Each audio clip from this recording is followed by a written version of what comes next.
mucaa tokko wajjin magaalaa keessa deeme amma biyyan himu gaayii mucaan warra maal waan mata kaatan san fuulachi deebisee kaayatu huccummaan inni uffatu milikkata qabdiidha mucaan dubbiin laallee uuman bargizee garii waan lallachuu gaarii mucaan ka hoggaa deemu laal akkana deemu kanan mucaan kun shifeera naa ta'ee maal shifeeraa mi miilaan deema jeetiin teessuma danda'u ni beektamee warra baadiyyaati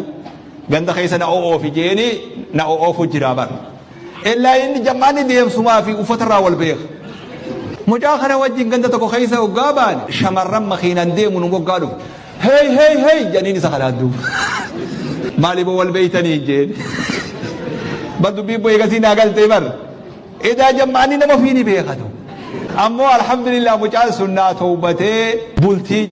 walaloo gabaabduu isin dhageechisaa obboleessa kootiif mata dureen isaa koodeen beekafanaa lammii saba kiyyaa baay'iseen jaaladhaa obboleessa kiyyaa boruun irraa deema ani warra kiyyaa isatti hafaa dahoo deesseeti yaa maafan hin jaalanne obboleessa kiyyaa faashinuma dhufee uffanni baranaa ani hin barbaadu huccuu bara kanaa maalan irraa godhaa koodeenuu kafana yaa hicciitii garaa cita onneeti yaa baay'iseen jaaladhaa obboleessa kiyyaa waliinuu dhalannee waliinuu guddannee konqadaa uumummaa walirratti kanne kufeefi nan cabaa taa'unan gaggabaa obboleessa kootiif namsee kiyyan dhaba silaa dhiiga kiyyaa ilmi aayyooti yaa gaaddisa dahoodha warra miti biyya siistu koonaan jedha obboleessi kiyyaa maaliifan dagadhaa dahoo abboo kiyyaa jiruu fooyyeffachuuf kanan biyyaa bahe koodee jaalalli kee bakkaanuu na gahe miseejisi ergee ossaadha namba biyyoo sibira gahe imuu fi waasaabbiin dafiina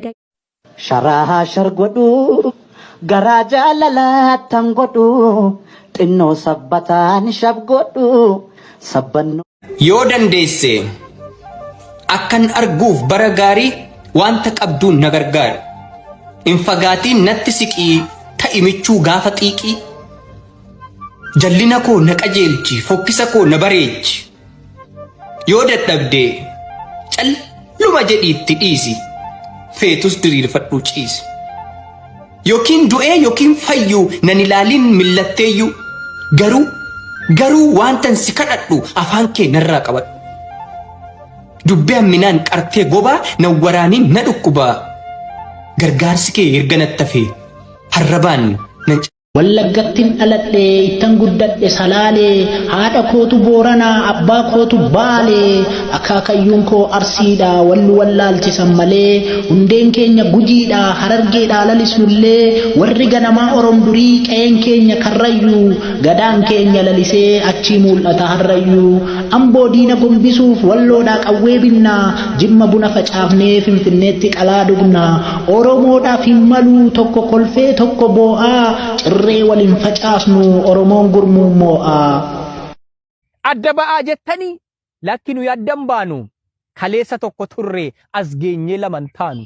islaama kiristaana jettanii nun qoodinaa gonkuma lafeen keenya dhiigni keenya kaayyoon keenyas tokkuma sababa kamiiniyyuu nu gidduun abdan dalla oromoo taanee baane oromoo taanee galla galuun suniyyuu afee yoo taates cita morma